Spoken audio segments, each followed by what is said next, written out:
Bonjour à tous, aujourd'hui on se retrouve pour la troisième et dernière partie des reveals du set 4. Si vous n'avez pas vu les deux premières, je vous invite à aller les découvrir. Et sinon, on va commencer sans plus tarder avec Beowulf. Beowulf, c'est un héros légendaire d'un poème anglo-saxon éponyme.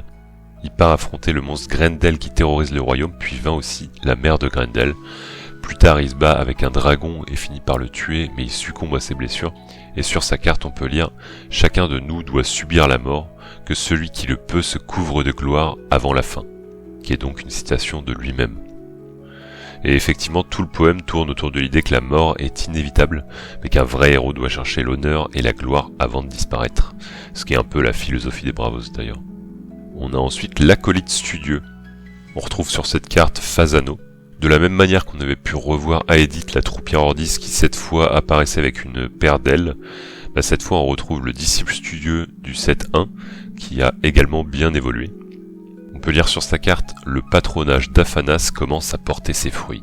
Phasano, on le connaît comme étant le disciple d'Aphanas depuis le set 1, et au cours du set 3, on sait qu'il l'a accompagné dans l'exploration de la Cité des Sages, et ça a probablement forgé ce qu'il est aujourd'hui. On le découvre donc non plus au rang de disciple, mais à celui d'acolyte. On va rester chez les Izmir pour parler du puits des larmes. On peut lire sur la carte une fissure au cœur du Kadigir. Le puits des larmes, c'est un lieu dans les souterrains du Kadigir. C'est ici que se déversent toutes les sources d'eau du complexe. Et c'est aussi ici que se trouve le mégalithe, une singularité de tumulte, surveillée par les Izmir. Mais comme pour plusieurs autres permanents de ce set, j'en ai déjà parlé dans une vidéo de ma série sur le lore, donc si vous voulez plus de détails, je vous invite à aller la consulter. Je mettrai le lien en description. On va passer ensuite au sceau Bravos, donc c'est le dernier sceau qu'il nous restait à découvrir. Et ici on voit Sol, a priori, qui se fait tatouer l'emblème des Bravos. Le tatouage, c'est un truc assez commun pour les Bravos. Ils ont pour habitude de graver sur leur peau leurs exploits, leurs victoires ou leurs combats. Comme pour les autres sceaux, on va retrouver sur la description des valeurs marquantes pour la faction, et ici c'est courage et surpassement. Ensuite on a le sort Compter les moutons. J'ai l'impression que c'est Gavroche, le personnage Axiome qu'on a déjà rencontré, qui est présent sur cette carte, et qui roupille. Et sur la carte on peut lire « Les sommeils les plus profonds sont tissés de la laine des rêves les plus doux ». C'est encore une référence aux Dothufu qui sont assez centrales dans le gameplay de ce set et qui sont également présents sur cette carte. On a ensuite le lièvre, et comme je l'avais dit, c'est pas très étonnant de retrouver ce lièvre chez Bravos, puisqu'on avait la tortue chez Izmir. Encore une fois, c'est une référence à la fable de La Fontaine, le lièvre et la tortue. Et sur sa carte, on peut lire « Qui va à la chasse perd sa place ». Et on avait déjà pu voir la réponse de la tortue, du coup, sur la carte Izmir qui était « Je te cède la place volontiers, je vais pas en faire des salades ». Je trouve ça marrant ces petites références à d'autres cartes dans la même thématique, comme on avait pu voir avec la Fée des Dents qui disait « Allez petite, souris ». Et sur la petite souris on pouvait lire « Elle a une dent contre la fée éponyme ». On va ensuite passer au djinn ardent. Donc encore un djinn. Après le petit, le puissant et le fulgurant, maintenant on a l'ardent. Les djinns, c'est des créatures assez emblématiques de la faction Bravos. Ils sont issus de la mythologie pré-islamique, et c'est des créatures fantastiques façonnées à partir d'un feu sans fumée. D'ailleurs, sur celui-ci, on peut lire « Le feu couve toujours dans l'idée de la braise ». On va ensuite avoir le marionnettiste Axiome. C'est un personnage qui a l'air de contrôler un robot gigantesque par mimétisme, grâce à un attirail mécanique. Il a l'air de frapper une montagne avec sa marionnette, donc je suis curieux de savoir ce qu'en dit le lore. Sur sa carte, on peut lire « À pierre, papier, ciseaux, je gagne toujours par KO ». J'imagine que ça fait référence au fait que sa marionnette est capable d'écraser son adversaire. On va ensuite avoir toujours chez Axiome Marie Curie. Marie Curie, c'est une scientifique franco-polonaise et une pionnière de la recherche sur la radioactivité. Elle a découvert le polonium et le radium, et c'est la première personne à avoir reçu 2 prix Nobel dans 2 disciplines différentes, en l'occurrence en physique et en chimie. Ces recherches ont vraiment révolutionné la science et ont ouvert la voie à la médecine moderne, notamment à la radiothérapie. Sur sa carte, on peut lire « Il faut faire de la vie un rêve et d'un rêve une réalité ». Pour le coup, c'est une citation d'Antoine de Saint-Exupéry, mais ça colle pas mal à Marie Curie selon moi, dans le sens où elle a dû avoir une sacrée persévérance pour quitter la Pologne qui interdit aux femmes de pouvoir étudier à cette époque-là, et puis pour se faire une place dans le monde scientifique à une époque où la science était dominée par les hommes. Pour rester chez Axiom, on va avoir ensuite le dépôt abandonné.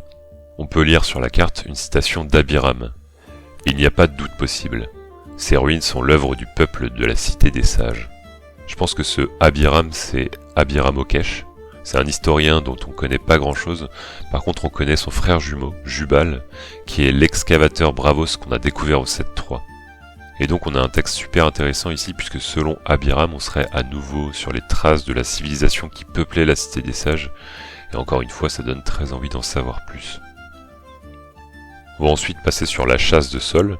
Bon bah à nouveau une carte sur le fait que Sol chasse Alua. La thématique Bravos c'est quand même très centré sur ça. Et sur la carte on peut lire une citation de Sol qui dit « Je l'arrêterai avant qu'il sème la mort ». Donc on apprend, si on s'en doutait pas déjà, que l'objectif de Sol serait de protéger les humains contre le Léviathan Ray. Pour un peu plus de légèreté, on va passer sur le guide des montagnes qui dit « Pas mieux qu'une marmotte pour crapahuter dans ses rizières suspendues ». Cette marmotte a l'air d'avoir un parapluie lampadaire et on dirait qu'elle fait de l'escalade. Peut-être que ce parapluie a une importance et que c'est le même que sur la carte Vent d'Ouest. On verra ça. On a ensuite, toujours chez Lyra, la cartographe. On en avait déjà un peu parlé avec le sort qui lui faisait référence, mais on retrouve à nouveau la cartographe ici, qui semble à nouveau dessiner l'environnement. On peut lire sur sa carte, quand la carte recouvre tout le territoire, lequel est le plus réel.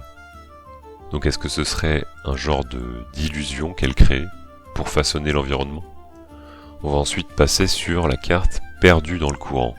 Comme pour Perdu en forêt au 7-2, on voit sur la carte les 3 petits cochons, sauf qu'au lieu d'être entravés par les racines, cette fois c'est les eaux qui les importent.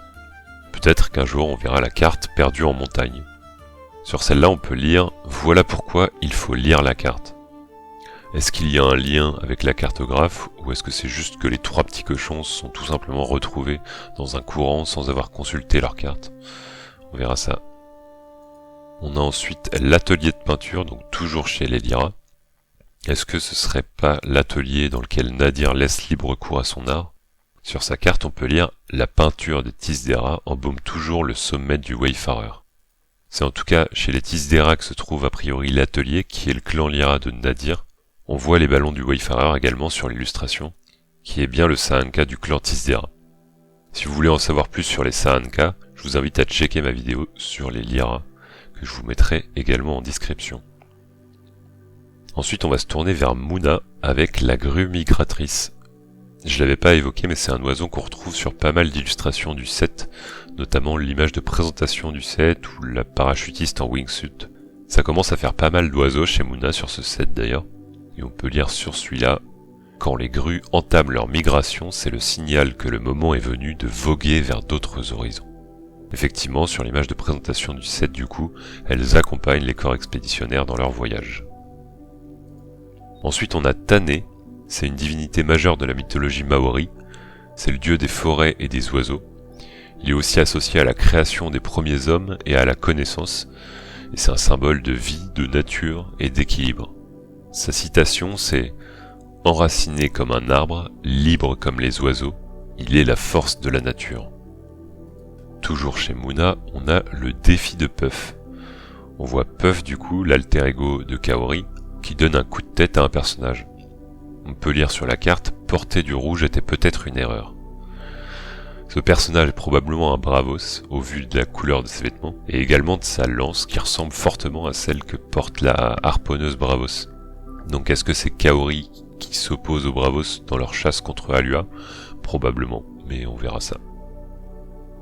Ensuite, on a le champ de laine, donc pas grand chose à dire sur cette carte, on voit plein de dos touffus, c'est plutôt intriguant, l'illustration est assez drôle. De toute façon, je pense que les dos touffus n'ont pas été pensés pour être impressionnants, mais plutôt pour leur aspect sympathique et un peu nigo. Et sur sa carte, on peut lire un véritable peloton de laine. Ensuite, on va passer chez les Ordis avec le vilain petit canard. On voit en fond à nouveau ces boules bleues, mais on voit aussi des oiseaux qui semblent plus matures, qui volent avec le même genre de casque que le petit canard, et avec un blason Ordis sur le dos. Le vilain petit canard, c'est un conte bien connu de Hans Christian Andersen. qui raconte l'histoire d'un petit canard rejeté par les autres parce qu'il est différent et jugé laid. On découvre finalement au terme de l'histoire que c'est pas un canard mais un cygne. On peut lire sur celui-là, jeune recrue, il porte fièrement son insigne. Et on voit effectivement autour de son cou une insigne Ordis. Pour rester chez Ordis, on a Mélusine. Mélusine, c'est un personnage féminin légendaire, surtout connu en France. C'est une femme mystérieuse qui se transforme en créature mi-femme mi-serpent le samedi. Son texte, c'est « Toute promesse non tenue exige rétribution ». Selon la légende, elle épouse un homme à condition qu'il ne la voie jamais quand elle est transformée. Mais quand il ne tient pas sa promesse, elle s'enfuit ou disparaît. On a toujours chez Ordis la gargouille. Dans les légendes, les gargouilles, c'est pas que des sculptures, c'est aussi des créatures fantastiques, mi-bêtes, mi-démons, censées protéger des lieux sacrés. Sur celle-là, on peut lire « Au moindre signe d'intrusion, ces vigies de pierre prennent vie et donnent l'alerte ». Ça représente bien ces gardiennes monstrueuses qui incarnent à la fois la peur et la protection. Ensuite, on a l'émissaire Ordis. C'est encore un Ordis ailé, qui a priori fait office d'émissaire. On voit qu'il a beaucoup de courriers, alors est-ce qu'il fait partie du Talaria? Le Talaria, c'est la guilde qui s'occupe du service postal d'Asgartha, ou est-ce qu'il est juste rattaché à l'Ordis au vu de sa tenue et de son insigne? Habituellement, les membres du Talaria sont des bravos, comme l'Asqueteuse ou Ratatosk, mais il me semble avoir lu quelque part que le Talaria, c'était une guilde indépendante des factions. Sur sa carte, on peut lire « Pour maintenir leur cohésion, les Ordis doivent faire appel au plus fiable des estafettes ». Ça réfute un peu la théorie selon laquelle il serait rattaché au Talaria, mais on sait jamais. Ensuite, on a Juste Ciel. J'ai l'impression que le personnage qui perd l'équilibre, c'est Phileas Fogg, qu'on a pu voir dans l'épisode précédent. Et les genres de cocottes en papier, ça pourrait être des héros de papier, même si ça ressemble pas vraiment à la forme qu'on connaît. On lit ici « Une nuée de messages jaillit dans un bruissement de papier ». On sait donc que ces papiers, ce sont des messages, à voir ce qu'ils contiennent et pourquoi ils sont si nombreux. On passe maintenant sur Manjet. Donc on pouvait s'en douter avec l'image de présentation du set, ce navire qu'on pouvait apercevoir était bien le deuxième navire amiral de l'Ordis. Avec Mesektet, Manjet c'est la deuxième barque de Ré dans la mythologie égyptienne. Mesektet c'était la barque de la nuit, là où Manjet c'est celle du jour. Dans le lore, Manjet était en réparation depuis l'an 375 AC, où il avait été sévèrement amoché par Singula, le Léviathan scolopendre. Manjet et Mesektet, les navires amiraux Ordis, enfin réunis. Effectivement, Mesektet avait été retrouvé depuis la fin du 7-1, en décembre de l'an 392 AC, puis réhabilité depuis le 7-3. Et maintenant, avec le retour de Manjet, Ordis a enfin ses deux navires amiraux. On va passer chez Izmir avec le singe ailé. J'ai l'impression que c'est Dorothy Gale qu'on voit dans le fond. Le singe a l'air un peu malicieux, j'ai l'impression que c'est une chimère, mais à voir ce qu'en dit le lore. On n'a pas beaucoup plus d'infos sur son texte qui dit « Voler doit être synonyme de liberté ». Toujours chez Izmir, on a l'apparition de Phalène. Moyo c'est un peu le gourou des phalènes, il est capable de manipuler leur reproduction, leur rythme et probablement beaucoup d'autres choses. Donc c'est pas vraiment étonnant de voir des cartes en rapport avec ces créatures. On peut lire ici une source qui vient étancher toute soif de magie. Pour rester sur la même thématique, la prochaine carte c'est la collision de Phalène. Sur l'illustration on voit encore Moyo en compagnie de Silk qui s'attaque à une humaine, donc ça confirme ce que je présumais déjà avec les précédentes cartes Izmir qu'on a pu voir. Par contre je sais pas trop déterminer qui est ce personnage, donc si vous avez des idées, n'hésitez pas à les mettre en commentaire. Ici on peut lire « Quand deux phalènes se rencontrent, c'est l'étincelle ». Toujours chez Izmir, on a lavage de cerveau. Encore une fois, je vois pas qui pourrait être ce personnage. Cette fois, on voit Silk qui est clairement en train de manipuler le cerveau de ce personnage ou de pomper ses idées. Et on peut lire sur la carte « Comme un ver dans la pomme, Silk pénétra l'esprit de l'Eidolon pour le convertir aux intérêts de sa faction ». Donc il y a définitivement des intérêts divergents entre les Izmir et une ou plusieurs autres factions, et ce personnage n'est pas humain, mais donc simplement un Eidolon.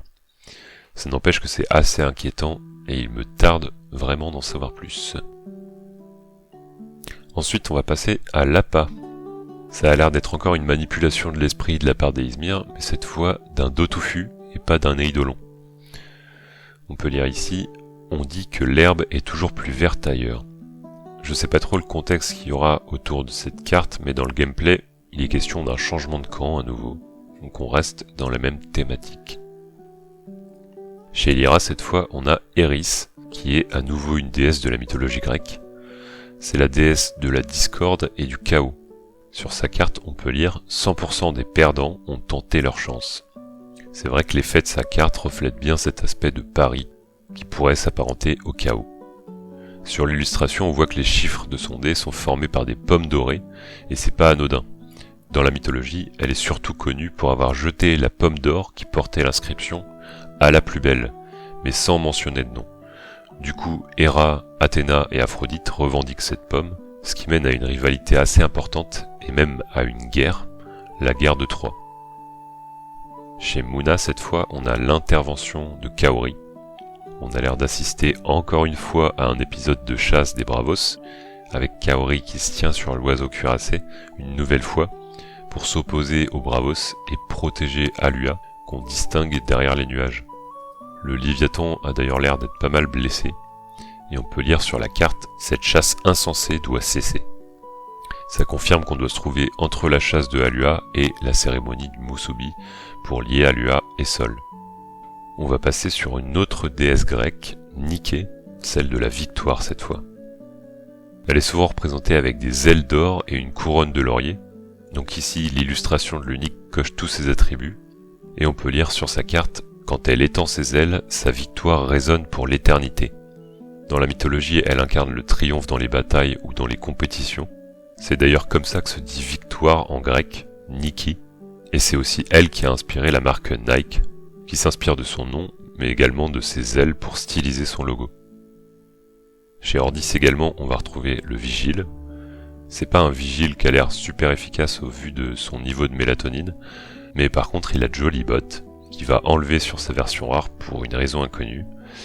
Ses pieds, c'est d'ailleurs un des premiers reveals qu'on a eu du 7-4, et sur sa carte on peut lire « C'est à l'ombre qu'on dort le mieux », ce qui rappelle son état léthargique, mais également son effet en jeu. Et pour finir, on va avoir la carte Envol. On peut à nouveau voir clairement la thématique Ordis, qui est le vol, avec des ailes de papier qui se matérialisent sur un soldat. Et on peut lire sur cette carte, une plume de Zéphyr octroie au Ordis la capacité de voler. Ce serait donc le compagnon de Zen qui serait à l'origine de cette transformation. On retrouve encore et toujours ces sphères bleues qui se transforment même en cubes sur la version rare, donc pressé de voir à quoi ça correspond. On va donc se laisser là pour les reveals de 7. Comme je le disais dans la vidéo précédente, je vais un peu freiner la fréquence des sorties des vidéos dans ces prochaines semaines, mais c'est toujours un plaisir de partager mes recherches ou mes réflexions avec vous. C'est également toujours un plaisir de lire vos retours, qui sont souvent très positifs. Je vous souhaite de bonnes avant-premières si vous y participez, et on se dit à la prochaine fois pour une nouvelle vidéo.